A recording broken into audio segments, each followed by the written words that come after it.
পুরনো ডাকবাংলোর রহস্য।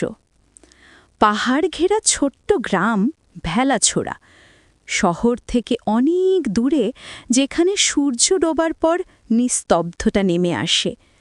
গ্রামের উত্তরে এক ভগ্নপ্রায় বাড়ি, যেটাকে সবাই বলে পুরনো ডাকবাংলো।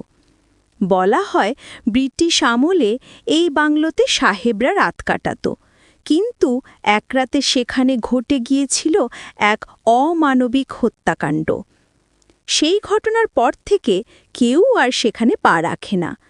গ্রামের মানুষ বলে রাত 12টার পর ওখানে আলো জ্বলে, অথচ কেউ নেই ভিতরে। আগমন। শহরের সাংবাদিক অরিত্র শুনেছিল সেই জায়গার কথা। সে এক বিশেষ প্রতিবেদন তৈরি করতে গ্রামে আসে। গ্রামবাসীরা সবাই সাবধান করে দেয়, বাবু ওখানে যেও না, ওখানে কেউ গেলেই ফিরে আসে না। অরিত্র হাসে, ভূত বলে কিছু নেই, ভয় পেলে চলবে না সাংবাদিক হতে।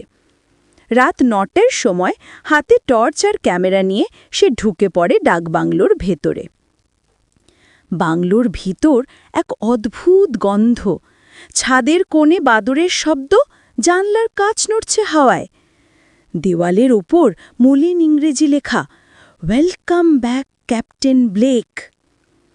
অরিত্র ছবি তুলছিল, এমন সময় হঠাৎ টর্চ নিভে গেল। অন্ধকারে সে শুনতে পেল, কে এসেছিস?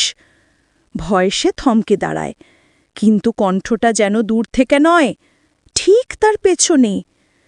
ঘুরে তাকিয়ে দেখে এক ব্রিটিশ অফিসারের পোশাক পরা লোক দাঁড়িয়ে আছে, চোখ দুটো লাল জ্বলজ্বল করছে। অরিত্র চিৎকার করে দৌড়াতে চেষ্টা করে, কিন্তু দরজা বন্ধ। লোকটা ধীরে ধীরে এগিয়ে আসে, বলে, আমার চিঠি ফেরত দাও, আমি ওর অপেক্ষায়। অরিত্র কিছুই বুঝতে পারে না। টেবিলের উপর একটা পুরনো চিঠি পড়েছিল, সে সেটা তুলে নেয়। চিঠিটা এক ইংরেজ অফিসারের স্ত্রীর উদ্দেশ্যে লেখা, কিন্তু কখনো পাঠানো হয়নি। চিঠি পড়া শেষ হতেই সেই অফিসারের ছায়াটা ধীরে ধীরে মিলিয়ে যায়।